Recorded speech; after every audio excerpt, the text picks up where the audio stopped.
नमस्कार, ये आकाशवाणी चंडीगढ़ है। अब आप प्रतिकार से प्रादेशिक समाचार सुनिए।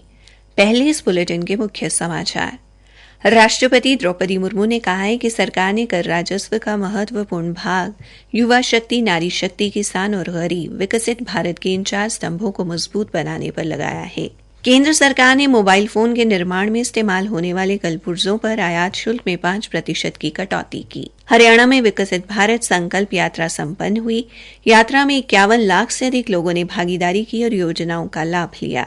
हरियाणा के मुख्यमंत्री मनोहर लाल ने कहा है कि सिख गुरुओं की स्मृतियों को सजोने के लिए कुरुक्षेत्र में पिपली के नजदीक एक भव्य संग्रहालय बनाया जाएगा। और मुख्यमंत्री ने कुरुक्षेत्र विश्वविद्यालय के मनोविज्ञान विभाग में रेखी आनंद विज्ञान उत्कृष्टता केंद्र का उद्घाटन किया और कहा कि ये युवाओं को तनाव मुक्त रखने में मददगार साबित होगा। अब समाचार विस्तार से। राष्ट्रपति द्रौपदी मुर्मू ने कहा है कि सरकार का मानना है कि विकसित भारत की विशाल संरचना 4 मजबूत स्तंभों युवा शक्ति, नारी शक्ति, किसान एवं गरीब पर टिकी होगी और उनकी सरकार ने कर राजस्व का महत्वपूर्ण भाग इन स्तंभों को मजबूत बनाने में लगाया है।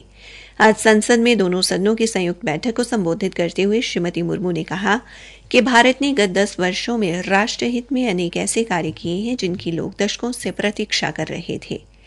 उन्होंने अयोध्या में राम मंदिर के निर्माण, जम्मू कश्मीर से अनुच्छेद 370 हटाने, 3 तलाक पर प्रतिबंध लगाने और सरकार द्वारा किए गए अन्य कई कार्यों का उल्लेख करते हुए कहा कि आज लोग जिन उपलब्धियों को देख रहे हैं वो 10 वर्षों के सतत प्रयासों का फल है। राष्ट्रपति ने अपने अभिभाषण में भारत के चंद्रमा के दक्षिणी ध्रुव पर पहुंचने वाला पहला देश बनने, G20 शिखर सम्मेलन, 5G की शुरुआत करने और नमो भारत एवं अमृत भारत जैसी रेलगाड़ियां शुरू करने का जिक्र भी किया। उन्होंने कहा कि सरकार ने गत 1 वर्ष में लगभग 25 करोड़ देशवासियों को गरीबी से बाहर निकाला है। श्रीमती मुर्मू ने सरकार की नारी शक्ति वंदन अधिनियम लाने और डिजिटल व्यक्तिगत विवरण सुरक्षा कानून से डिजिटल व्यवस्था को और सुरक्षित बनाने के लिए सराहना की। उन्होंने कहा कि सरकार कृषि व्यवसाय को लाभकारी बनाने पर जोर दे रही है। राष्ट्रपति ने कहा कि भारत शीर्ष 5 अर्थव्यवस्थाओं में अपना स्थान बना चुका है और देश का निर्यात भी लगभग 2 गुना हुआ है। श्रीमती मुर्मू ने विद्युत वाहनों की बढ़ती बिक्री, आर्थिक विकास में सुशासन एवं पारदर्शिता की भूमिका के साथ साथ सशस्त्र सेनाओं द्वारा आतंकवाद को करारा जवाब देने का जिक्र भी किया। राष्ट्रपति ने सबका साथ, सबका विकास, सबका विश्वास और सबका प्रयास मंत्र को दोहराते हुए कहा कि सरकार समाज के हर वर्ग को समान अवसर देने के लिए प्रतिबद्ध है। प्रधानमंत्री नरेंद्र मोदी ने राष्ट्रपति के अभिभाषण को विस्तृत एवं व्यावहारिक बताते हुए कहा कि इसमें 140 करोड़ भारतीयों की सामूहिक शक्ति को उजागर किया गया है।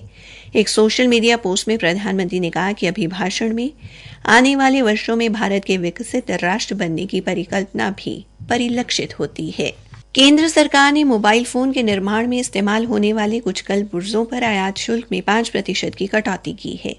केंद्रीय वित्त मंत्रालय की एक अधिसूचना के अनुसार battery cover, front cover, middle cover, main lens, back cover और किसी भी तकनीक से बना GSM एंटीना तथा सिम सॉकेट, स्क्रू और प्लास्टिक व धातु से बनी वस्तुओं पर आयात शुल्क घटाया गया है। इन सभी वस्तुओं पर अब आयात शुल्क 15% से घटाकर 10% कर दिया गया है। यह फैसला ऐसे समय में आया है जब वित्त मंत्री निर्मला सीतारमण ने कल अंतरिम बजट प्रस्तुत करना है। हरियाणा में आज विकसित भारत संकल्प यात्रा सफलतापूर्वक संपन्न हुई। हरियाणा के लोगों के लिए कारगर साबित हुई इस यात्रा में 51 लाख से अधिक लोगों ने भागीदारी की। ये यात्रा प्रदेश के 6200 गांवों में तथा शहरों में लगभग 2000 स्थानों पर पहुंची और लोगों को मौके पर ही सरकार की विभिन्न कल्याणकारी योजनाओं का लाभ लिया। हमारे संवाददाता ने बताया है कि यात्रा में महिलाओं की भी खासी भागीदारी रही। 21.5 लाख से अधिक महिलाओं ने यात्रा में भाग लेकर सरकार की नीतियों में विश्वास जताया। हरियाणा में 30 नवंबर को शुरू हुई इस यात्रा के दौरान 8.5 लाख से अधिक लोगों के स्वास्थ्य और लगभग 6 लाख लोगों की तपेदी के लिए जांच की गई। यात्रा के दौरान 18,000 से अधिक लोगों के आधार कार्ड बनाए गए। आज यात्रा के अंतिम दिन अंबाला शहर के वार्ड नंबर 9 में विधायक असीम गोयल ने 8 लाभार्थियों को सामाजिक सुरक्षा पेंशन योजना के प्रमाण पत्र वितरित किए।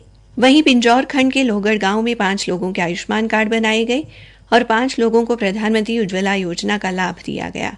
इसी खंड के खेड़ा गांव में 5 लोगों के आयुष्मान कार्ड बनाए गए, 2 लोगों को स्वनिधि योजना तथा 3 लोगों को प्रधानमंत्री उज्ज्वला योजना का लाभ दिया गया।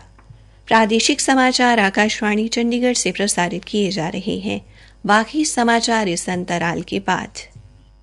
सीमा बहन जी कहाँ हो आजकल? गौतम भाई, जब से टीबी हुआ है लोगों ने मिलना जुलना बंद कर दिया है, तो मैं भी थोड़ा। अरे ऐसा मत कहो बहन, अब तो पूरा देश जुट गया है टीबी रोगियों का हाथ थामने को। सचमुच? हाँ।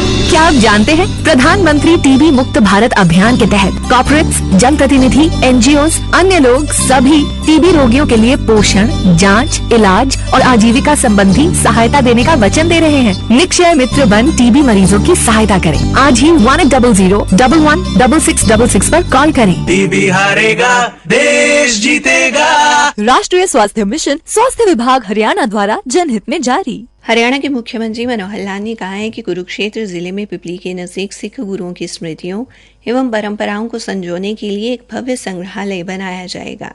मुख्यमंत्री ने कहा कि इस संग्रहालय में गुरुओं की निशानियों को भी संरक्षित किया जाएगा ताकि भावी पीढ़ी गुरुओं के जीवन से मानवता की सेवा के लिए प्रेरणा ले सके। उन्होंने कहा कि ये संग्रहालय पर्यटकों को भी आकर्षित करेगा।